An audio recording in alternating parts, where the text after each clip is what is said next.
Bonjour à toutes et tous, vous écoutez First Print, votre podcast comics préféré, pour une nouvelle émission du format SuperFriends enregistrée au Paris Fan Festival. Et pour cet épisode, on a le plaisir d'être en présence de l'immense Jeph Loeb, les Colors chez Marvel, Hush chez DC Comics, énormément de comics, mais aussi un rôle important chez Marvel Télévision. On va pouvoir vous parler de tout cela en sa présence. Une fois le générique lancé, l'interview sera disponible en anglais et si vous l'appréciez, eh bien vous n'avez qu'à la partager. Maintenant, je vous laisse avec Jeph.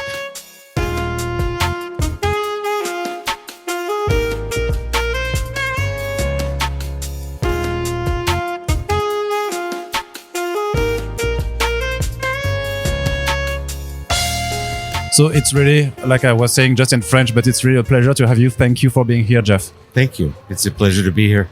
I've got my first question. Is just related to something where you told yesterday at the convention that you haven't been doing conventions for 15 years. Is there something that drove you apart from this, from the comic conventions, or what were you doing? It was my job. I, at the time, was the head of Marvel Television. So when we went to shows, Marvel wanted me to promote the show. They didn't want me to promote me. So, and it was a lot of fun because I could go with the casts and we could show people what we were doing, and it was really exciting. But the other side of me, what I refer to as comic Jeph as opposed to television Jeph, had to go to sleep for a while. And so I missed being able to talk to the readers and fans and folks like yourself and about comics, which is what it's all about for me. Yeah, because and you've been in the industry for quite some time. And Yes. Does it still amaze you that people are still enjoying comic books right now, where there are so many other forms of entertainment? No, it does. I mean, it's been since 1938, so it's been, and it's an amazing art form and something that is part of our lives. I think what's most exciting is when I get a chance to go to someplace like Paris, and there's so many fans there that are embraced American comics. I wish that there were more Americans who would embrace European comics, but that's a whole nother conversation. But what amazes me is how similar it is to an American convention. It's the same. I see sort of the same faces and the same happiness and the ability for all of us to enjoy this great art form.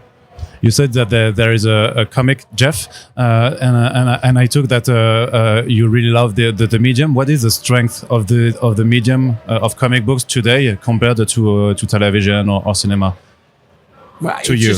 Again, it's a different way of storytelling. I've always considered myself a storyteller, whether it is just verbally making something up, or whether it is comics or television or movies. Every now and then I sort of think to myself that I should write a novel, and then I think that's a really bad idea. But it's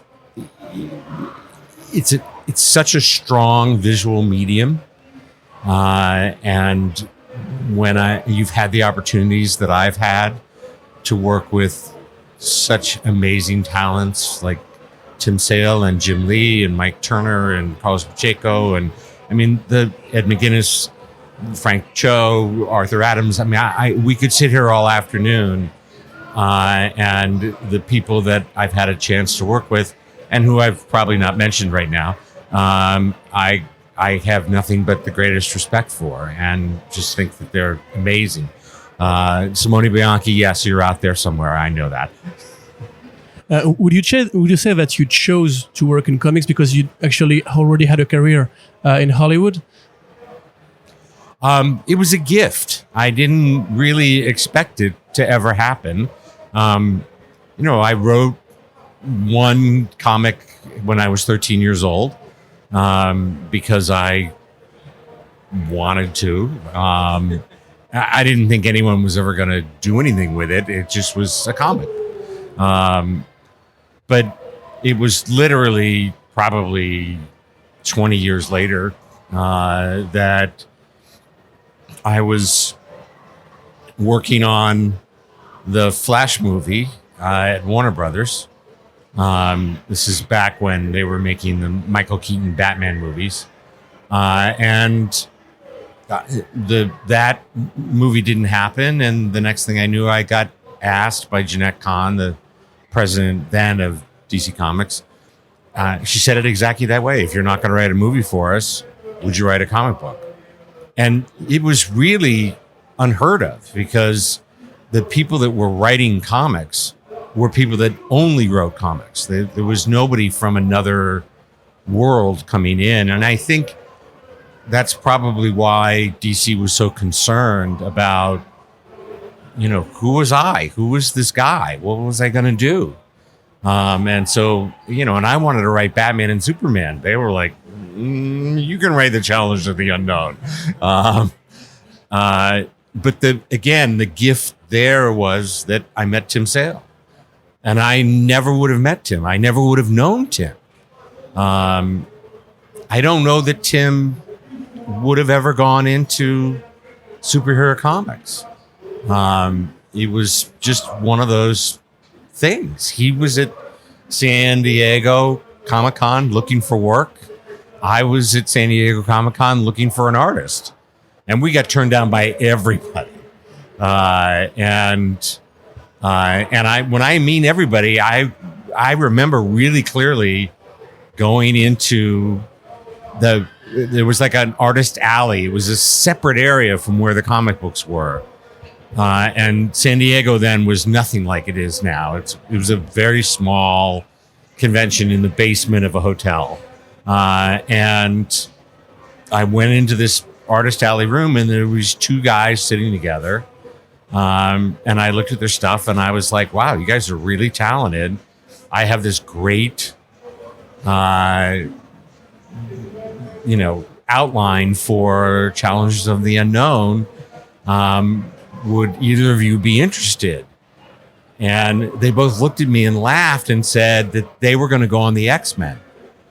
And John Byrne was drawing the X-Men. And I was like, no, you're not. And they were just kids, when I say kids, they were like 19, 20 years old. And it was Jim Lee and Will Spataccio. And I was looking at Jim going, okay, if that's what you think. And then they went on to become Jim Lee and Will Spataccio. That was the first time I met Rob Liefeld as well. And Rob literally was 17 or 18 years old.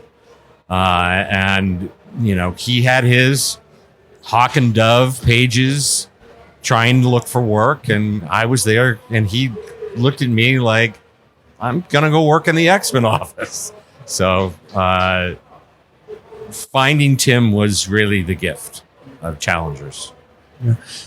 With Tim, you made what we call in France the Color series, which is Spider-Man Blue and Daredevil Yellow and Hulk Grey and so on, which was considered for a time to be revolutionary comics in the sense that it was graphic novels defining the essence of three major characters at Marvel, and it still nowadays holds up. We had more comics, we had more modern comics, and eventually we will go back to this work and say, okay, they're saying something that nobody ever said like that before and maybe after. How did you define the common theme between these books, and why are they so important, do you think, to readers nowadays?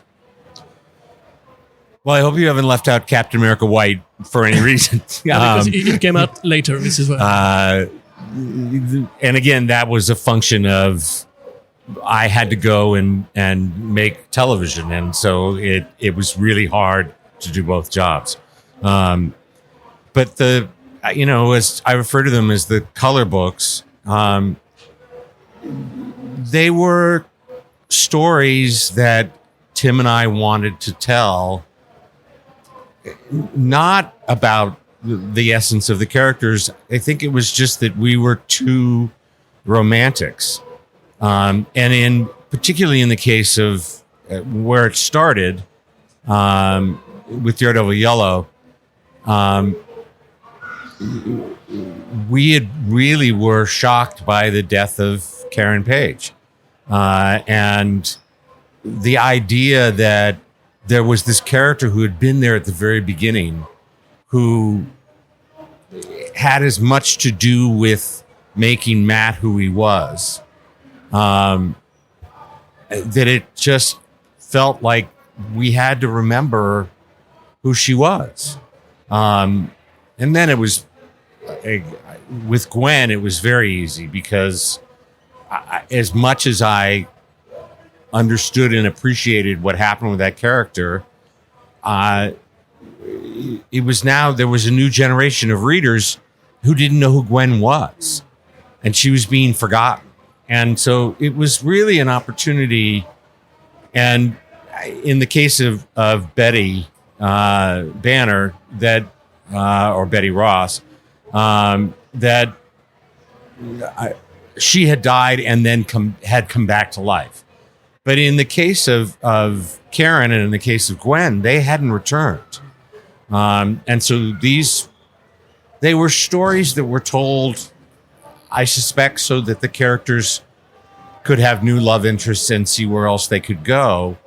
But we wanted to have an opportunity to sort of share how important they were to the men who became the heroes, so that the women themselves were heroes as well. I guess part of it was also that I just can't imagine a world where Lois Lane was not part of Superman's life. So I didn't understand why it was okay for Karen and for Gwen and for Betty to be forgotten. And that's really where we started.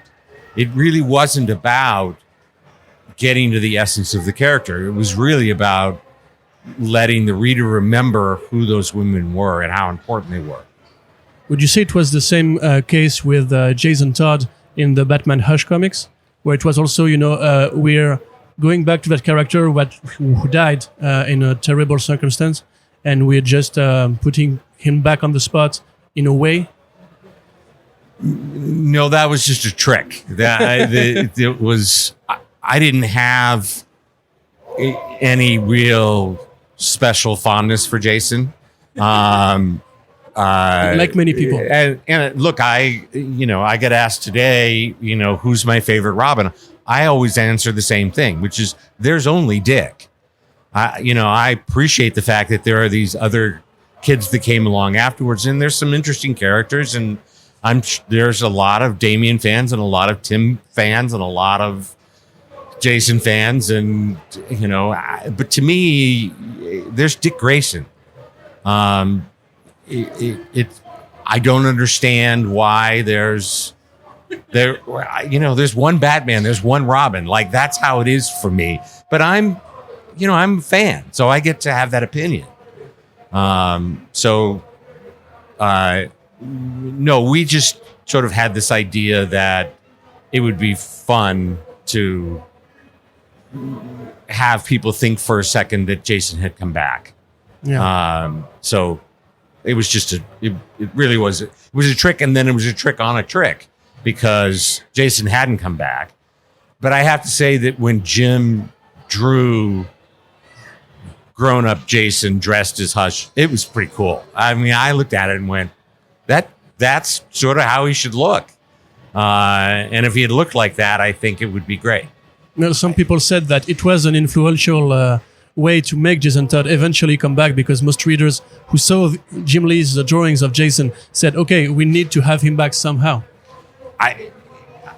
That was never our intention. And when they told us that they were bringing Jason back, I was sort of like, really? Like, it's sometimes it's important to let a character's death stand. I don't mind if people tell stories. Like, if someone wanted to tell a story about Jason in the past that helped you understand what that relationship was like and what the death in a family was to Batman and to comics. I think that's a great idea. But, look, I'm not writing Jason now, and so I don't have to worry about that. You've seen a transition in eras of comics.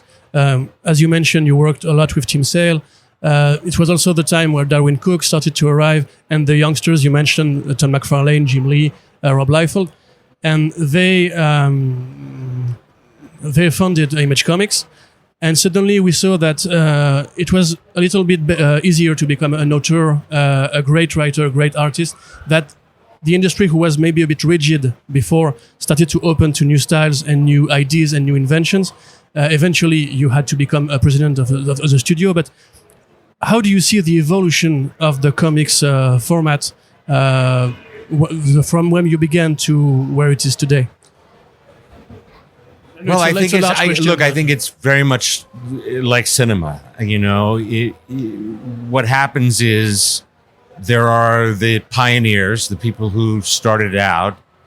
I think it's much more remarkable that, Superman and Batman and Wonder Woman and Captain America, those kinds of characters were created in 1938, in 1940, and they're still running around being, in many ways, more popular than they were then. Because there's films and television shows and video games, and they're all in different. They were just comics originally were stories for children that you paid 10 cents for and you rolled up in your pocket and then you threw them out. It wasn't something that now is in a plastic container that people, they just paid $6 million for the first issue of Superman. It was a 10-cent book. But I think what really changed was that as an art form, people started to respect what was going on. The real break was when Stan and Jack came on the scene in 1961 and Marvel was created, and it was a real shift in terms of making comics relevant and having characters that had real emotions and had real problems. And then it shifted again when there was such a radical change in the storytelling that the artistic community, particularly people like Neil Adams and Steranko, came along and said, why are we drawing in a 6-panel grid? Like, what is that about? Let's break out.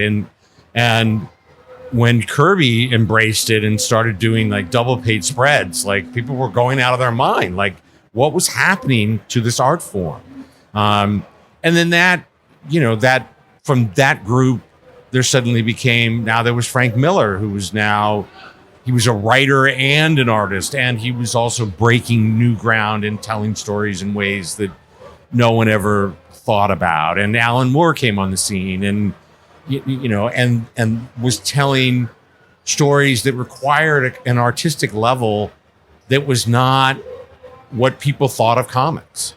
And so it just kept growing in that way. And I think it will continue to always grow because there'll be new influences. Look how huge manga is now in every market, and how that's affecting the way that American comics are being drawn and thought about, and in order to embrace, again, a new vision of what this art form should be. But you also helped keeping the media popular because, as you said, there are TV series, there are movies. You had a say in that with Smallville and with your presidency at Marvel Television. My question would be a dumb one, obviously. We know that cinema, you have to convince a lot more people to say yes on such ideas, etc. So how do you keep a character truthful to its comics roots while starting to make it feel more open to the general audience? I don't think that that's the answer. I personally think that the reason why those characters have existed for as long as they have is by staying true to them. I think that when you compromise that vision, there's certainly ways of elevating that vision so that it works in a way that was completely unexpected. Certainly, casting Robert Downey Jr. as Iron Man changed the business. I mean, it just suddenly, Iron Man, who was, Tony Stark was a rather sort of flat character in the comics. And then what Robert Downey Jr. and what John Landau brought to that was a way of being able to see that character in a whole new light. But it's still the same story. It's still about a man who was selfish and didn't have a heart, and who loses his heart in order to become a hero. That's the story. You can't get around that. That doesn't exist without the comic books. It's when I see comic book characters that are changed for no reason at all that I get very frustrated. But again, it's not about me. I have a choice. I can watch that television show or not watch that television show. I can go to the movies or not go to the movies. I can read those comics or not read those comics. But my particular flavor, my particular choice is that I tend to like the classics. But that may just be because I'm now too old to understand, what maybe would have excited me when I was 13 years old. I mean, I can't tell. I can't go back in time. So there's no way to be able to figure out what Jeph Loeb would create if the story started now. If the comics that I were buying when I was 10, 11, and 12, that were written by people like Stan Lee and Steve Englehart and Roy Thomas, were being written by, Tom King and Brian Michael Bendis and Mark Millar. Like, what would I have become in terms of a creative person? I may have embraced a whole different way of looking at comics, that breaking down the classics and sort of reorganizing what they ought to be. I still look at Miles Morales as a remarkable achievement. For Brian to be able to take something that was as perfect as Peter Parker and that story, and to create another version of that story that, in my opinion, is as exciting and yet as different.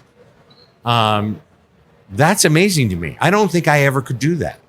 The closest thing would be the Red Hulk, but I know what the Red Hulk is. The Red Hulk was sort of mine and Ed McGuinness's version of how we would do the Hulk.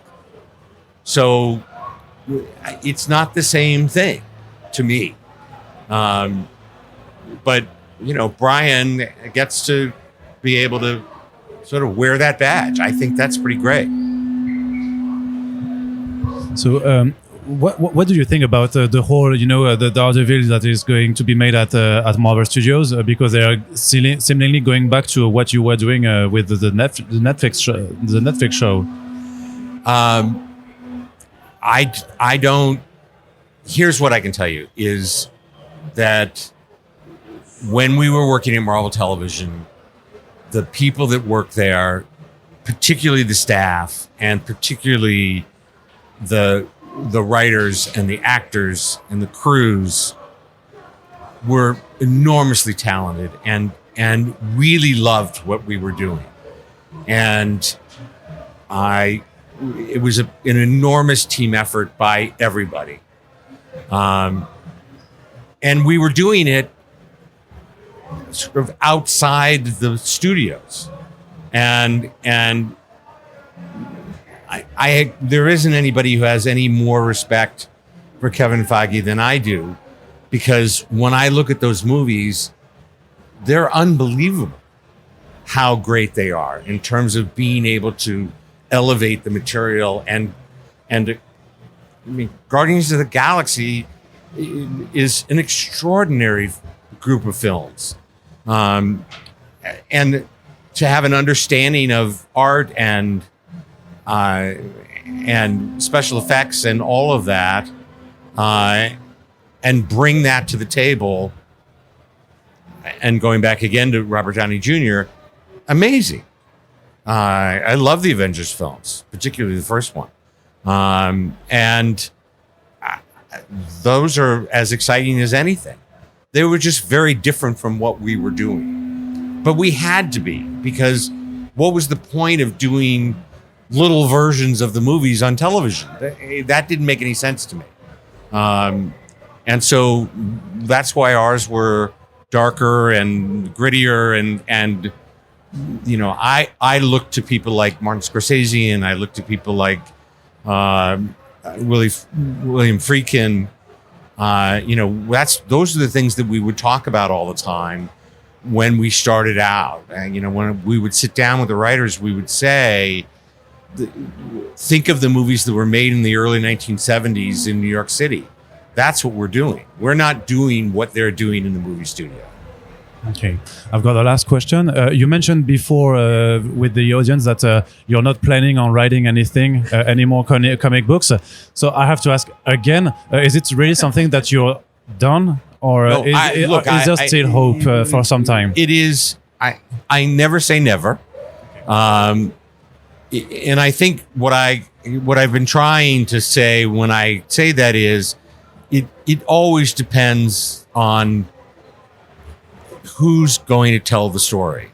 There isn't a part of me that really wants to tell the best Aquaman story that's ever been told. First of all, I would never think like that to begin with. The amount of success that I've been lucky enough to have, I can't explain. I don't understand it. All I know is that I love the characters, and I like to tell the best stories that I can. And the fact that people like them is incredible. But I also know that I've worked with the best artists that are available, and that was something that was a choice that I made. Tim was the only risk. Nobody knew Tim, nobody knew me. And we started out, and he became Tim Sale. And I was lucky enough to work with him. But when I worked with Jim Lee, he was Jim Lee. I knew exactly what I was doing. When I worked with Arthur Adams, I knew he was Arthur Adams. So it's very important to me when I get a chance to work with somebody that whenever DC or Marvel says to me, do you want to tell a story with the X-Men? My first question is going to be, that's not the question. The question is, who's available to draw this? And so, are there still people out there that excite me? Absolutely. And the one that I say all the time that I would chase down the street is Jim Chung. I just think what Jim does has yet to really capture the audience that a Jim Lee has, you know. But I think what Jim Chung is doing is amazing. So if Jim ever becomes available and Jim wants to do something, you know, it's Alan Heinberg and I are best friends. And so the fact that he's done so much with the Young Avengers with Jim, which to me just makes me smile. You know, I just look at it and I just think they're amazing. I got sent a copy of Lonely City, Cliff Chang's work, and I didn't really know Cliff's work. a lot. People had mentioned to it, and I'd probably seen it. But when I saw Lonely City, it was like nothing I'd ever seen before in my life. And I had to just write to him and go, I'm just a fan. I just want to let you know I've never seen anybody write, draw, color, ink, letter an entire comic. Like, it was amazing. So, yes, there are incredibly talented people that are out there that if I someday got lucky enough to work with, it would depend on the story and the time and all those things. All right. Thank you so much for your time, Thank you, Jeph. It guys. was a pleasure. I know we blathered, but we had fun.